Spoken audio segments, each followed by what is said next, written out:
Բարի երեկո, դուք դիտում եք Ամեկլուսի IPF+ հաղորդումը։ Սկզբից օրվա ամփոփումը 120 վայրկյանում։ Ազգային համաձայնություն կուսակցության նախագահ Արամ Հարությունյանի կարծիքով Սասնա ծռերի եւ իշխանության միջև բանակցությունները պետք է տարվեն միայն մեկ հարցի շուրջ։ Պիտի բանակցությունները գնան ճանապարհային քարտեզի հետ կապված, թե ինչպես եւ ժամկետի հետ կապված, երբ է գնում Սերժ Սարգսյանը։ Քրիստոնյա ժողովրդական վերածնունդ կուսակցության նախագահ Սոս Գիմիշյանը կարծում է, որ պետական շահերից բխում է ԲՊՑ շենքի ազատումը առանց արյուն թափելու։ Դի հարցակում չլինի։ Մենք զոհեր ենք ունենալու, արյուն է թափվելու, որից հետո արդեն անհնարին կլինի խոսել, պայմանավորվել, հասկանալ, մտածել։ Սասնա ծռերը հուսահատությունից են մեքենաներ վառել, կարծում է հոգեբան Միհրդատ Մադաթյանը, նշել է, որ նման իրավիճակում որևէ մեկը չի կարող լինել հավասարակշռված եւ սթափ։ Այսօրվա դրությամբ այդ մարդկանց զրկել են կենսականության անհրաժեշտ բաներից, հա? Սա լուրջ հոգեբանական ճնշում է իրանց։ Եվրասիա համագործակցության հիմնադրամի գործադիր տնօրեն Գևորգ Տեր-Գաբրիելյանը Հայաստանում ստեղծված իրավիճակի հանգուցալուծման առթիվ տեսնում է բոլոր հնարավոր տարբերակները եւ հիշեցնում է Կարեն Դեմիրճյանի եւ Լևոն Տեր-Պետրոսյանի հրաժարականները, սակայն չի բացառում նաեւ բիրտ եւ վայրի հանգուցալուծման տարբերակը։ Ես հույս ունեմ, որ ամենաբռնի ու վայրի տարբերակը տեղի չունենա, որովհետեւ դա ոչ մեկին ձեռնտու չի, նաեւ վարչակարգին ձեռնտու չի։ Հայաստանի ազգային տարբերանշանի շրջանառվող վարկածը անընդունելի է մեր նման պետության համար, ասում է ժողովրդական նկարիչ Փարավոն Միրզոյանը։ Նրա խոսքով եռագույն ծաղիկն այն պատկերը չէ, որը պետք է ներկայացնի Հայաստան աշխարհը։ Մի փոքրիկ ծաղիկ կա ու կողքերը ծաղիկի լիստերն են, որը ոչինչ չի տալի։ Դա կարող է լինել նոր ստեղծված պետության համար, ելել ոչ թե այս լեռնաշխարհի, այս արարատյան, այս հզոր պետության։ Համախմբում կուսակցությունը հանդես է եկել հայտարարությամբ, որում կոչ է արել բացառել խնդրի լուծման ուժային տարբերակը, անհապաղ լուծել Սասնա ծռերի անդամների սննդի բուժօգնության խնդիրները։ Սա էապես կլիցկաթափի լարվածությունը հասարակության մեջ։ Թույլ չտալ հասարակության եւ ոստիկանության միջև թշնամանքի զարգացման միտումները։ Այդ ուղղությամբ անել անհրաժեշտ քայլեր, ապահովելով խաղաղ ցույցերի եւ եթերի լիակատար անվտանգությունը, ասված է համախմբում կուսակցության հայտարարության մեջ։ Երևանի մամուլի ակումբի նախագահ Բորիս Նավասարդյանը խորհուրդ է տալիս լրագրողներին այս պայմաններում հաշվի առնելով հանրային տրամադրությունները խուսափել ահաբեկչություն հասկացությունից, մանավանդ որ մենք գիտենք, որ հարուցվել է քրգործ 2 հոդվածներով։ Լավ կլինի հնարավորինս ընդհանուր ձևակերպումներ օգտագործենք, կոնկրետ գործողությունը նկարագրենք ոչ թե երևույթը։ Զինված խումբ շենքի կամ տարածքի գրավում այն, ինչը բոլորի համար հասկանալի է եւ վիճելի չէ, ասում է Բորիս Նավասարդյանը։ Դատարանը կալանքի որոշում է կայացրել միայնակ գայելի Արայիկ Խանդոյանի եղբոր Արարատ Խանդոյանի նկատմամբ։ Նրան մեղադրանքի առաջադրվել քրեական օրենսգրքի 225-րդ հոդվածի 2-րդ մասի հատկանիշներով, այն է զանգվածային անկարգություններին մասնակցելը։ Այս մասին առավոտեմին ասել է նրա փաստաբան Արա Ղարագյոզյանը։ Արայիկ Խանդոյանը ոստիկանության ՊՊՑ գնդի տարածք մտած Սասնա ծռեր խմբավորման անդամներից է։ Օրվա լրահոսը։ Խորենացի փողոցում Նիկոլ Փաշինյանի եւ իր կուսակիցների հարթակից հեռանալուց հետո արձանագրվել են միայն անկումներ, ասում է քաղաքացիական պայմանագիր կուսակցության վարչության նախագահը, շեշտելով, երբ իրենք էին հարթակին, արձանագրվել են միայն վերելքներ։ Համախմբվածության առումով, մարդկանց թվաքանակի առումով, ներգրավվածության առումով։ Երեկվա երթի բազմամարդությանը թույլ տվեք գնահատականներ չտալ։ Ըստ նրա, որոշ հարցերի պարզաբանումից հետո իրենց ակտիվությունը կարող է նոր մակարդակի անցնել։ Մենք որոշակի այսպես պարզաբանման կարիքներ ունենք կապված այն բանակցային գործընթացի հետ, որը տեղի ունենում Ժիրայր Սեֆիլյան, Սերժ Սարգսյան, Սասնա ծռեր, այս եռյակի շուրջ։ Պարոն Հարությունյանը լուրջ չի վերաբերում այն խոսակցություններին, թե քաղաքացիական պայմանագիրը Խորենացի փողոցում նախընտրական քարոզարշավ է սկսել։ Քաղաքացիական պայմանագիրը ամենևին չէր եկել այնտեղ որևէ դափնիներ վերցնելու եւ այդ շարժումը ինչ որ այլ ուղղությամբ տանելու։ Իր վերջին ելույթի ժամանակ Նիկոլ Փաշինյանը հայտարարեց, որ Սասնա ծռերի հետ որոշակի տարաձայնությունների պատճառով հավաքի հարթակը հանձնում է Ալեկ Ենիգոմշյանին եւ մյուսներին, սակայն չի հեռանալու Խորենացի փողոցից, փորձելով բացառել հնարավոր գլխավոր արյունահեղությունը։ Արդյոք քաղաքացիական պայմանագիրը նորից կմիանա հարթակում գտնվող ուժերին։ Այս պահին այս սկզբունքային հարցերի շուրջ լուրջ տարաձայնություններ կան հարթակում գտնվող անձանց հետ։ Այնտեղից քննադատություն է հնչել մեր այս սկզբունքների շուրջ եւ քանի դեռ այս հարցը չի լուծվել, դժվար է պատկերացնել նման իրավիճակ։ Արայիկ Հարությունյանի կարծիքով այս պահին հարթակը պետք է ունենա հստակ քաղաքական մեսիջներ, պահանջի Սերժ Սարգսյանի հրաժարականը, որից հետո Խորենացի փողոցը կլինի ել ավելի բազմամարդ, իսկ իշխանությունների հետ բանակցությունները կդառնան անիմաստ, քանի որ հրապարակը կլինի թելադրող։ Ապստամբների ու իշխանությունների միջև հաջորդ բանակցողը պետք է հստակ իմանա գործունի զգացմունքային իրավիճակի հետ։ Պետք է մի մարդ գնա, որ այդ հուզական լեզվով կարողանում է հետները խոսալ։ Կոնկրետ հաղորդակցության տեսակետից եմ։ Զուտ գնալ թուղթ ու գրիչը դնել, ռացիոնալ տղերքին հասկացնել, սա օրենսդրությունն է եւ այլն, այս պարագայում ինչ որ թղթիկը բաժանել եւ իրանք թղթիկը կարդալով որոշում կայացնեն չի լինելու։ Բանակցությունների վերսկսման դեպքում միջնորդ անձը չի կարող հաշվի չառնել։ Ապստամբներն արդեն ձևավորված վերաբերմունք ունեն իշխանության նկատմամբ եւ ունեն հստակ պահանջներ։ Վստահությունը իշխանությունների նկատմամբ ոչ միայն այդ խմբի կողմից, նաև հասարակության կողմից շատ ցածր է,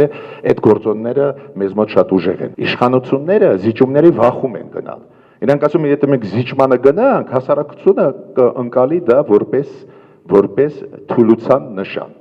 Դա է պատճառը, որ հաճախ իշխանությունները նույնիսկ հասկանալով, որ այլ քայլեր պետք է արվեն, այնուամենայնիվ գնում են սխալ ճանապարհով։ Այն տպավորությունն է, որ տղաների մոտ, մի մասի մոտ, այնտեղ տարբեր են մարդիկ բնականաբար, ոնց որ իրանք ակոպում նստած Ղարաբաղյան պատերազմի պահին լինեն։ Եվ այդ իրավիճակն են իրանք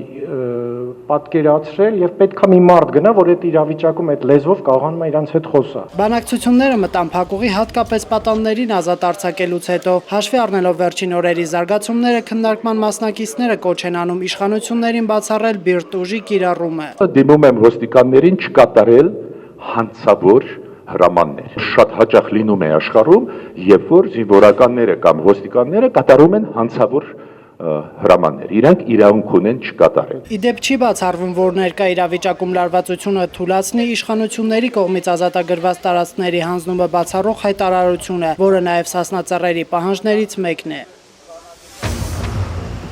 Արդեն երրորդ օրն է քաղաքացիական ակտիվիստ Վարդգես Գասպարին հրաժարվել է սնունդից եւ ակցիա իրականացնում ազգային ժողովից եւ նախագահականից ոչ շատ հեռու Բաղրամյան Դեմիրճյան փողոցների խաչմերուկի մոտ։ Քանի դեռ Սասնա Ծռերը զրկված են կապից, բուժօգնությունից եւ սնունդից, ես համահունչ իրենց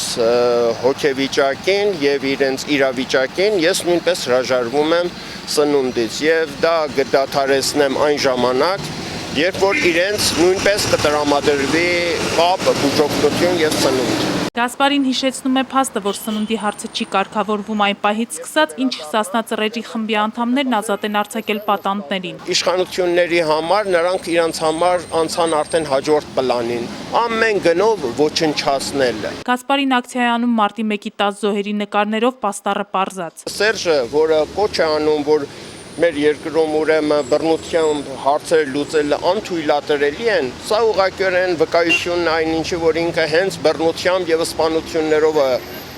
ուրեմն իշխանության եկել։ Վարդգես Գասպարին բարկացնում է նաև խորենացիի դեպքերի հետ կապված ՀԱԿ խմբակցության դիրքորոշումը։ Հենց այդ առիթով նա ակցիա էր անցկացրել գրասենյակի դիմաց։ Ընդհուպ կարողա դիմեմ նաև Լևոն Տեր-Պետրոսյանին, որովհետև ինքը այդ տեխնոլոգիաների ցուցակը առաջադրեց մեզ։ Չեմ բացառում, որ նստացույց անեմ հենց Տեր-Պետրոսյանի տան առջև։ Գասպարին համոզված է, եթե պատգամավորը ընտրված է ժողովրդի կողմից, պետք է լինի նրա կողքին։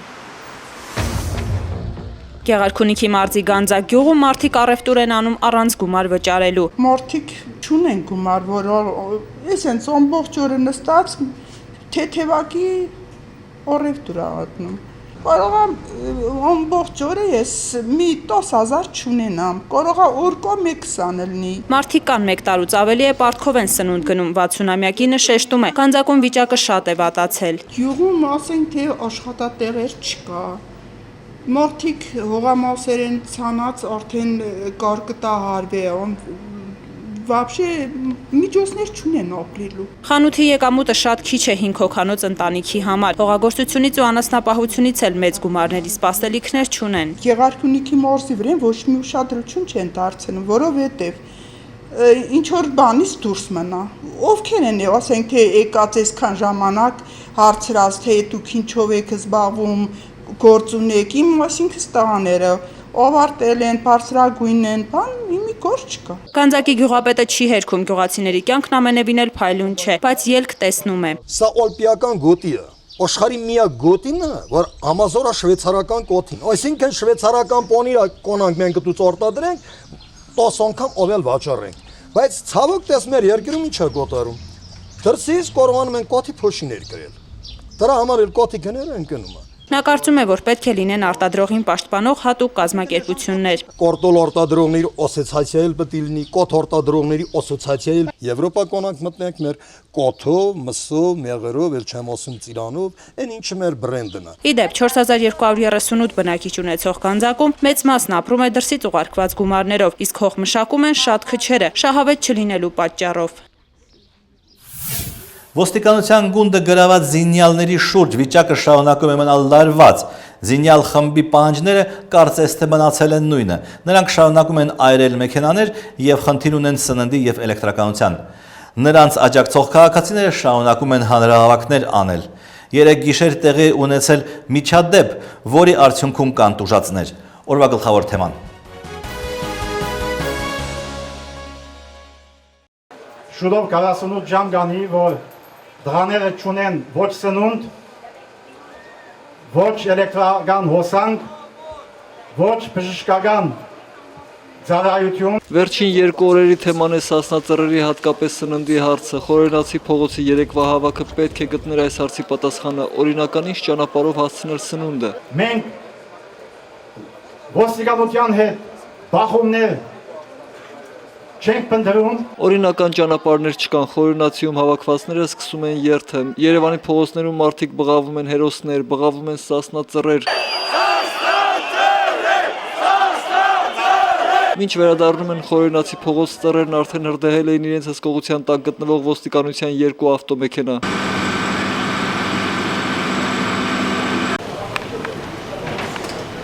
Իրադարձություններն այսքանով չեն ավարտվում։ Գիշերը տղաները հրդեհում են ոստիկանության եւս երկու մեքենա, ժամը 2-ին գնդի տարածքում հնչում են կրակոցներ։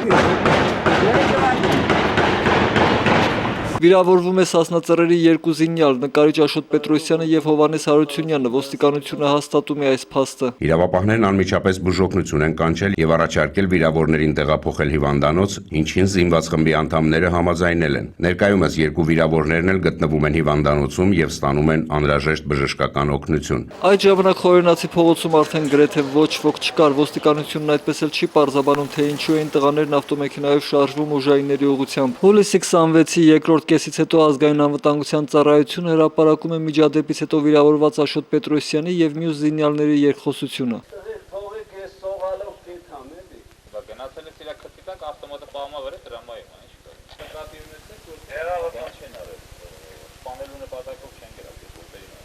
Առավոտյան արձանագրվում է երրորդ միջադեպը, որի մասին պատմում է հիմնադիր խորհրդարանը։ Արթուր Սարգսյան անունով մի տղա իր անձնական օգտագործման մեքենան ամբողջությամբ բեռնել է սննդով եւ ճեղքելով ոստիկանական արգելապատնեշը հասել է ՊՊՑ գնդի տարածքի մուտքի մոտ։ Ոստիկանները բոլոր կողմերից կրակ են բացել Արթուրի մեքենայի վրա։ Երիտասարդը ոչ մի վնասվածք չի ստացել եւ բարեհաջող սնունդը տեղ է հասցրել։ Բացի այդ, գնդի տարածքում հայտնաբերվել են գաղտնի ցուցակներ, որոնց նախնական ուսումնասիրությամբ ենթադրվում է, որ դրանք պատկանում են գործակալների եւ պոռնկությամբ զբաղվողներին։ Այդ տվյալների համադրությամբ հիմնավոր կասկածներ են առաջանում, որ այս տարածքում գտնված ՊՊՑ գնդի սպաները փաստորեն զբաղվել են կավատությամբ։ Նշված ցուցակներում գրանցված են 146 ենթադրյալ գործակալներ եւ ամենավաճառությամբ զբաղվող 35 մարդու անուն։ Անկախ նրանից, թե ով ինչպես է վերաբերում զինյալ խմբին եւ ինչպես է գնահատում նրանց գործունեությունը, ակնհայտ է մի բան. նրանց սնունդ տրամադրելը չպիտի լինի բանակցությունների կամ առևտրի առարկա, դա հումանիտար խնդիր է, որի մասին ընդհանրապես չարժե վիճել։ Նրանք նաև պիտի ունենան կապի միջոց, եթե ոչ բջջային հեռախոս, ապա ռացիա, որպիսի կարողանան բանակցել ոստիկանների հետ։ Այս բոլոր խնդիրները եւ դրանց չկարգավորված լինելը խոսում է իմ կարծիքով պետական կառույցների նման իրավիճակներին անպատրաստ լինելու մասին, ինչը անշուշտ դժվարացնում է բանակցային գործընթացը։ Լուծումներ փնտրելը եւ երկու կողմերի համար ընդունելի բանակցող գտնելը պետք է շարունակվի։ Դա հավանաբար հնարավոր է, ֆանտաստիկայի ոլորտից չէ։ Միայն թե դրա համար երկու ստեկ կամք է հարկավոր, որը առայժմ նկատելի չէ։ Բացառված չէ, որ երկու կողմերի վրա կցանկանան ազդել նաև դրսի խաղացողները, ինչը կբերի իհարկե անցանկալի հետևանքների, որոնց շտկելը այնուհետև շատ դժվար կլինի, ել չասած պատերազմի վերսկսելու վտանգի մասին։ Դրա համար էլ հանգուցալուծումները, խաղաղ հանգուցալուծումները պետք է լինեն հրատապ։ Ամեկ լուսի զրուցակիցն է Ղարաբաղ կոմիտեի անդամ Աշոտ Մանուչարյանը։ Պարոն Մանուչարյան, չեք զարմանա, եթե հարցնեմ, հանգուցալուծման ինչ իրատեսական տարբերակներ եք դուք տեսնում։ Բանն այն է, որ հանգուցալուծումը 3 հարթություններով միաժամանակ պետք է կայանա, ոչ թե մեկ։ Մեկը այն է, ինչ որ գիտենք, այն ինչ որ կատարվում է Խորենացի փողոցում, այդ գործողությունը, իշխանության արձագանքը, ավելի ճիշտ արձագանքի բացակայությունը, երկրորդը այն վիճակը, որ ստեղծվել է երկրում, որը ծնել է դա, որտեղ եթե դուք վիճակին չեք անդրադառնում, ոչ մի հանգուցալուծում չկա, այդ տղաները չեն եկել թեյ խմեն, հետո գնան տուն, ձերքի հետ էլ այդ ողբերգությունը կատարվի, որ կատարվեց իրենց խրամատի ընկերոջ հետ, փաստորեն։ Այնպես որ այսպիսի խնդիր է պետք է այսպես առաջ տանող գործընթաց սկսվի։ Եվ երրորդ հանգամանքը կա, որի մասին շատ քիչ ենք խոսում, հիմա չկա Հայաստան, որպես Հայաստան, իր ներսում Հայաստան։ Մենք գտնվում ենք համաշխարհային այսպես բախումների կիզակետում, մեր ուրեմն վարած արտաքին քաղաքականությունը բերել է այնպիսի մի վիճակի, որ մենք անգամ գլոբալ առճակատման մեջ, երկու հիմնական ուժերի մեջ դարձել ենք այն փայտը, որով իրանք միմյանց հարվածում են։ Ուրեմն սա էլ երրորդ ուրեմն շատ կարևոր գործոնն է, որը լուծման մեջ ուզում ես չէ, չես ուզում, պետք է հաշվի առնվի։ Հետևաբար հանգուցալուծումը նա է, որ ինչ որ մարդիկ գտնեն կամ մարդ, որը այս երեքը հաշվի առնելով առաջարկում է կողմերին քայլեր, բայց կողմերից մեկի բացարձակ ոչ ադեկվատ վիճակը ինձ շատ անհանգստացնում է, ես նկատի ունեմ իշխանություններին, որովհետև մտավորականությունը որ առաջարկեց ուրեմն եւ ինքը առաջարկեց եւ առաջարկվեց որ նա կատարի այդ գործառույթը ինչի մասին է խոսքը բանն այն է որ ինչ որ մեկը պետք է լինի որ կողմերին բան պարտադրի Սերժ Սարգսյանը չի կարող ընդունել Ժիրայր Սեֆիլյանի ինչ որ թելադրանք, ով են դրանք, որ ես ընդունեմ եւ այլն։ Ժիրայր Սեֆիլյանը չի կարող Սերժ Սարգսյանի որևէ բան ընդունել, որովհետեւ այդ այն մարդիկ են, որոնք կոոպտել են երկիրը եւ այլն եւ այլն եւ այլն։ Հետեւաբար, որպիսի քայլեր կատարվեն երկկողմ, պետք է ինչ-որ մի երրորդ հեղինակավոր կողմ, որի ասածը նրանք համաձայնում են կատարեն։ Այդ երրորդն է ասում, ելքը սա է եւ այսպես պետք է լինի։ Վիտալի Բալասանյանը այդպեսին չի։ Վիտալի Բալասանյանը շատ լավ հրամանատար է եւ դա երբեք չպետք է մոռանանք, որտեղ ինձ համար բացարձակ անընդունել է, որ մարդկանց վերցնում ենք, մտցնում մի իրավիճակի մեջ, հետո սկսում ենք նրանց քարկոծել, թե ով էր, ինչ արեց եւ այլն եւ այլն։ Բացառիկ հրամանատար է, պետք է մեծագույն հարգանքով վերաբերենք նրան ու ասենք Վիտալի հարգարժանս, սա քո գործը չէր։ Շատ լավ է, որ փորձեցիր, որպես մարդ նորմալ է, բայց սա քո գործը չէր։ Այդտեղ պետք է լիներ շատ նրբին, օրինակ, եթե պետք է Ղարաբաղից մեկը գար, այսինքն Ղարաբաղի հետ կապ ունեցող, շատ ավելի բարձրակարգ բանակցող կլներ Արկադի Ղուկասյանը։ Միգուցե նա ավելի քիչ վստահելի է, օրինակ, Ժիրայր Սեֆիլյանի թեյի համար, բայց նա շատ ավելի նուրբ կարող էր իրավիճակը զգալ եւ կարող էր նուրբ ուրիշ կենտրոնների հետ խորհրդակցելով կատարել այդ քայլերը։ Մեզ հիմա սա է պետք։ Գուցե որպես վարկած, հա,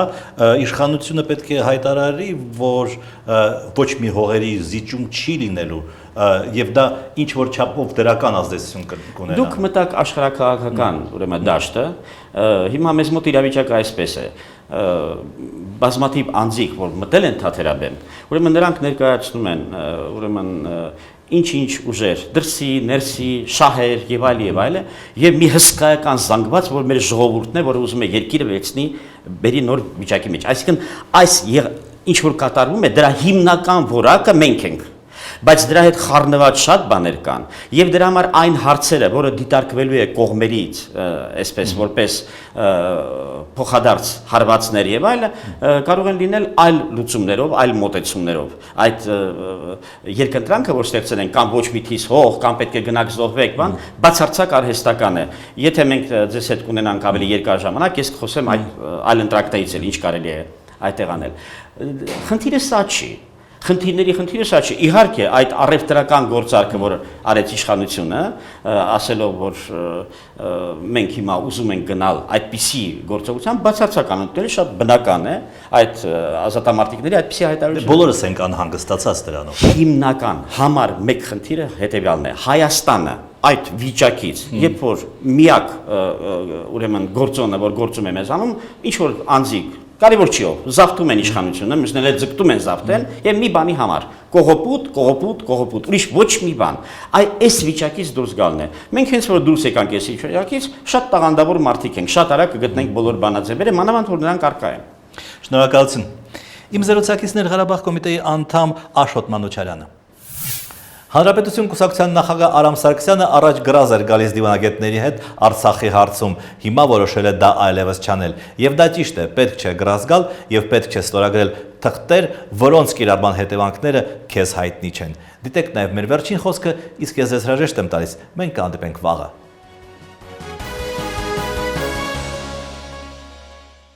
Բազմաթիվ դիվանագետների հետ գրազ եմ եկել։ Դեռ այն ժամանակ որ չի ստորագրել Ռոբերտ Քոչյանի երկու անգամ Ռոբերտ Քոչյանի վրա, մի անգամ արդեն էլ գրազներ չեմ գալի, որովհետև անիմաստ եմ համարում։ Ставь на красное, ставь на черное, а все равно выиграет Зеро.